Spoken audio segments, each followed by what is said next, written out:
Tiene el uso de la voz, Ministerio Público en vinculación a proceso. Gracias, señoría. Señor juez, solicitamos se vincule a proceso al señor Carlos Anastasio Puente Ruiz por el delito de secuestro agravado. Esto por tratarse de un delito continuado de acuerdo al artículo 366 del Código Penal Federal en su fracción primera, inciso A, D, fracción segunda, inciso A, C y D. Que en virtud de que el día 22 de mayo del 2012 a la 1:15 am participó como autor directo e intelectual en el secuestro de la señora Patricia Alexandra Venegas Cruz. La señora Patricia y su esposo, el señor Martín Estrada Contreras, circulaban en un automóvil Mazda Ashai color guinda con placas FGG 890 por la calle Carrera 9, número 4217 de la localidad de Querétaro. Inmediatamente pasó una camioneta gris sin placas con varias personas a bordo, la cual les bloquea el paso. Después, Carlos y Enrique Pimiento Gómez Bolaños se bajan armados con pistolas 9 milímetros y los encañonan obligándolos a bajar de su vehículo. El señor Pimiento mantuvo encañonado al señor Martín, mientras que el señor Carlos Cuenta obligó a la señora Patricia a bajar de su vehículo para posterior subirla a la camioneta. Cuando el señor Martín intenta oponerse a este hecho, el señor Pimiento hizo 2 disparos al aire, mientras lo amenazaba diciéndole: "No quieras que te queme por detrás", lo cual el señor Martín se quedó inmóvil ya que tenía miedo y angustia por el estado en el que se encontraba su esposa. Cabe mencionar que su señora esposa contaba con 2 meses de gestación. Una vez que el señor Pimientos y el señor Puentes suben a la víctima a su camioneta, la tercera persona que permanecía en la camioneta arranca a gran velocidad. Para esto, el señor Martín solicita ayuda a la policía, al celador del edificio Torres de Cádiz, el señor Lorenzo Gilberto Lemos Girol, el cual se encontraba justo enfrente del lugar de los hechos, mismo que presenció el secuestro de la señora Patricia. Señoría, el día 5 de junio, el señor Martín recibe la llamada del señor Pimiento, donde le exige la suma de $1.000.000 a cambio de la liberación de su esposa. Dicha llamada se realizó del teléfono celular 316-226-0097. Esto se pudo determinar por la intervención de la línea de teléfono por parte de la Fiscalía. Señoría, todo lo anterior mencionado se sustenta con los datos de prueba que se arrojaron en las entrevistas señaladas al señor Martín Casas, Lorenzo Lemus y Enrique Pimiento, así como las pruebas que vienen siendo la impresión dactilar, el teléfono celular, la libreta con los números de teléfono y el arma de fuego.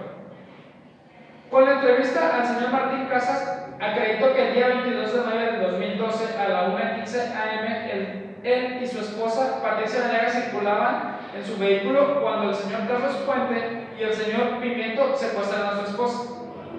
También, en la entrevista del señor Lorenzo Lemos, acreditó que una camioneta color gris se le atraviesa a un carro color guinda y que una mujer fue subida a la fuerza. También afirman que se escucharon 2 disparos de arma de fuego.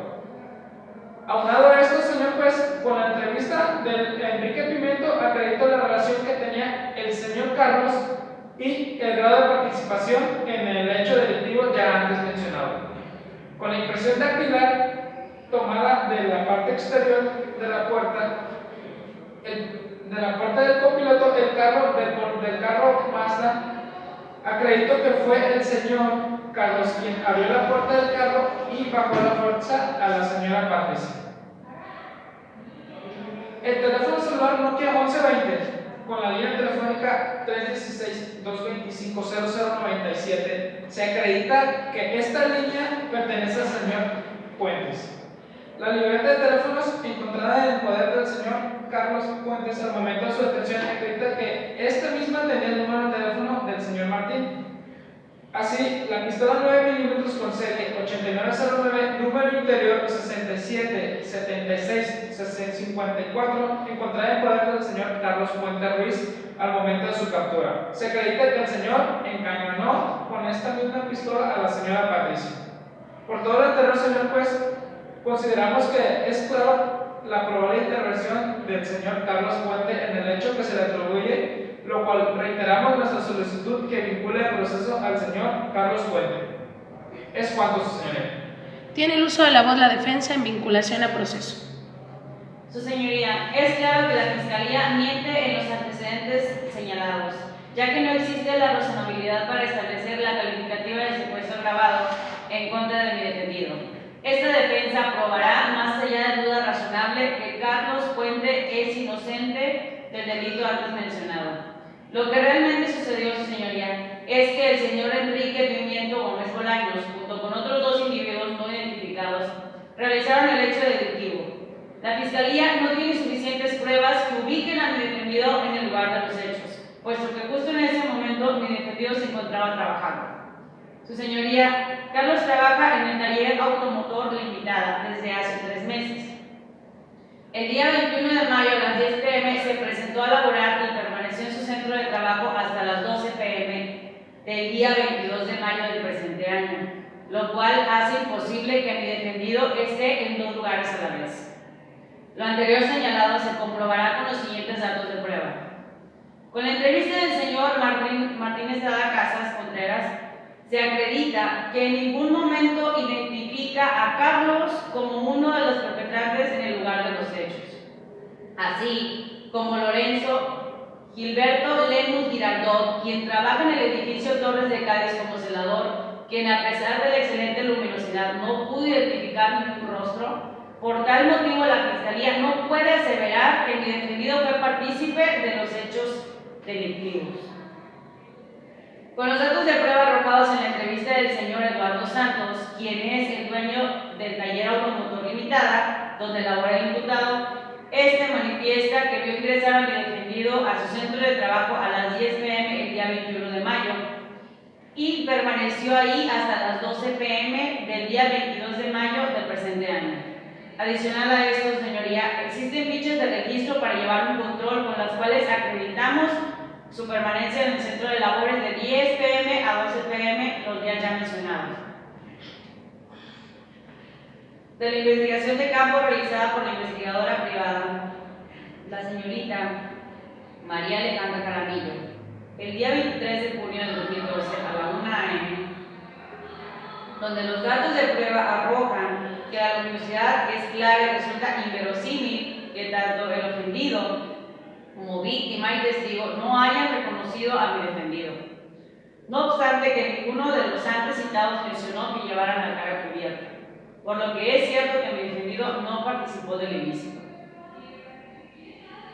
Adicional a esto, señoría, y no obstante que, como manifiesta el Ministerio Público, las llamadas de petición de rescate se hicieron de un celular de mi defendido, esto queda desvirtuado en virtud de que dicho celular le fue robado a mi defendido incluso días antes de las llamadas de rescate, lo cual se acredita con una certificación de Movistar, en la cual el 3 de junio el señor Carlos Puente reportó la pérdida del teléfono celular Nokia 1120, que corresponde al número 316-22-50-097.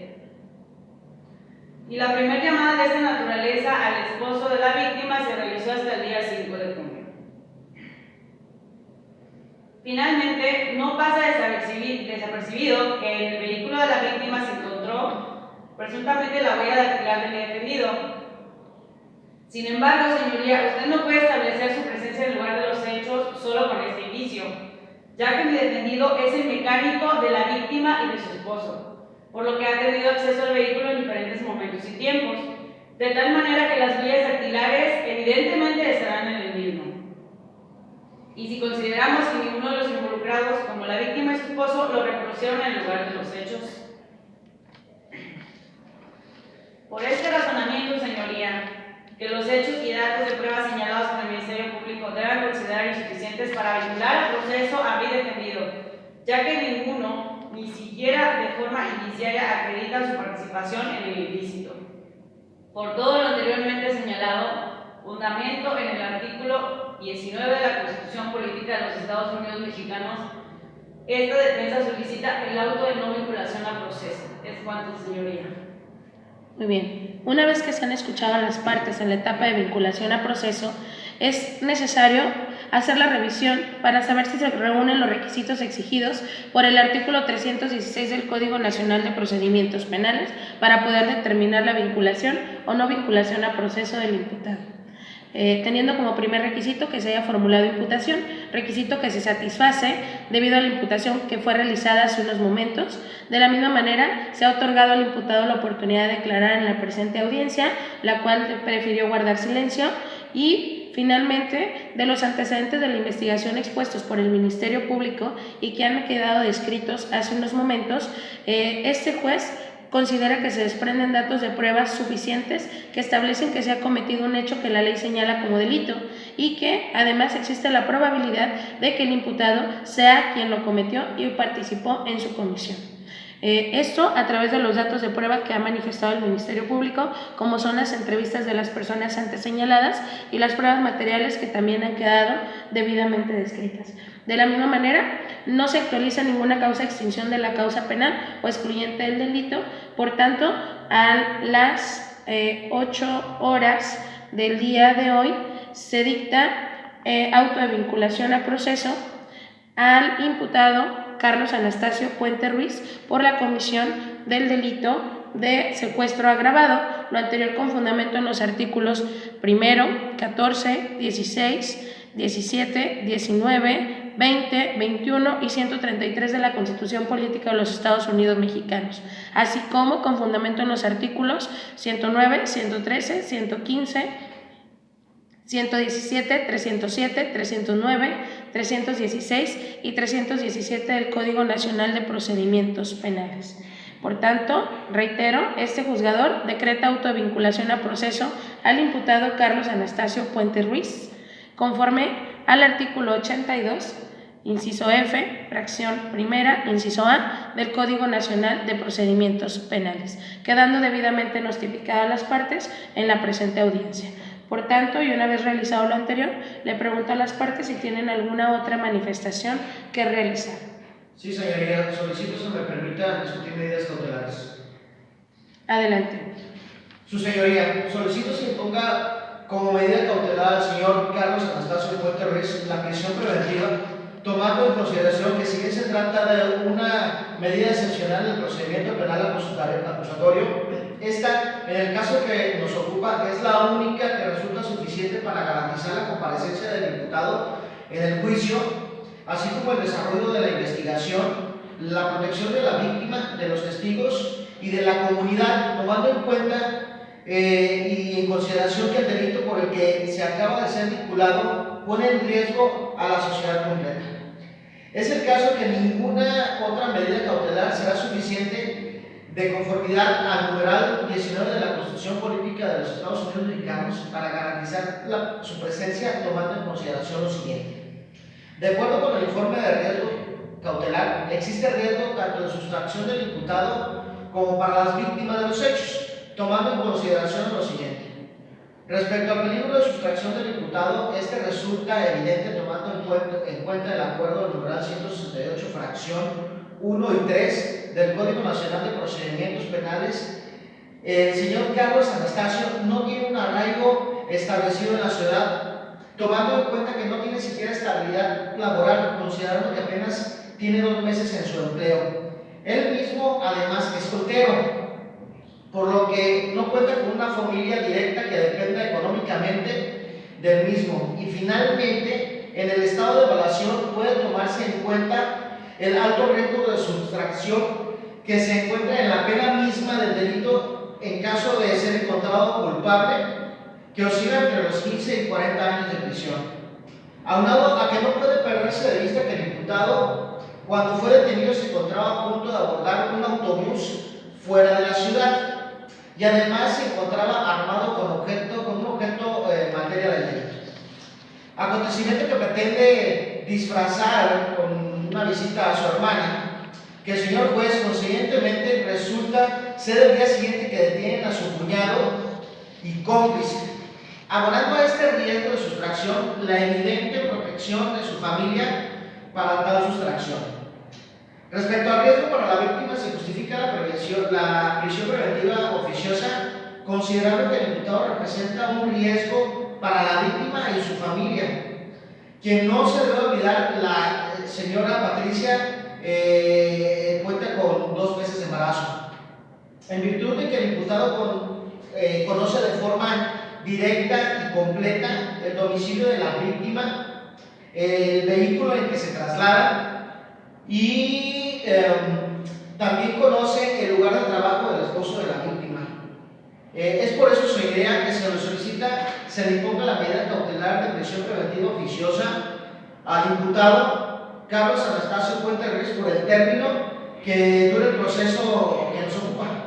Es cuento, señoría. Defensa tiene el uso de la voz en medidas cautelares. Gracias, señoría.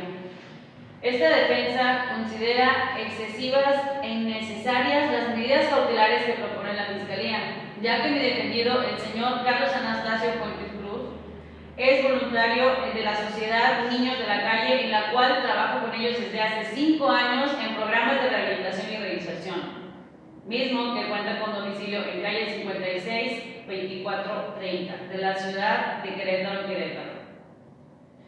Esta defensa propone, respecto al peligro de sustracción del imputado, lo expuesto en el artículo 155 del Código Nacional de Procedimientos Penales de la fracción 1, que a la letra dice: presentación periódica ante el juez o ante autoridad distinta que aquel designe. Y la fracción 5 del mismo numeral: prohibición de salir sin autorización del país, de la localidad en la cual reside, o ya sea del ámbito territorial que fije el juez. Respecto a lo expuesto por la Fiscalía al riesgo para la víctima, esta defensa propone la fracción 8 del numeral antes mencionado, que a la letra dice: la prohibición de convivir, acercarse, comunicarse con determinadas personas, con las víctimas u ofendidos o testigos, siempre que no se afecte el derecho de la defensa. Y la fracción 12 del mismo numeral, que a la letra dice: la colocación de localizadores electrónicos. Es cuanto, su señoría. Una vez realizadas las manifestaciones tanto por el Ministerio Público como por la defensa, y no obstante la solicitud realizada por la defensa, es que este juzgador considera procedente la solicitud realizada por el Ministerio Público respecto a la medida cautelar solicitada, es decir, se impone la medida cautelar consistente en la prisión preventiva, toda vez que debido a la penalidad del delito que se le vinculó a proceso, creo que se considera es la única medida que resulta suficiente para proteger a la víctima, para garantizar el procedimiento y además garantizar la comparecencia del imputado, tomando además en consideración las demás manifestaciones realizadas por el Ministerio Público. Una vez realizado lo anterior, le pregunto a las partes si tienen algo más que manifestar.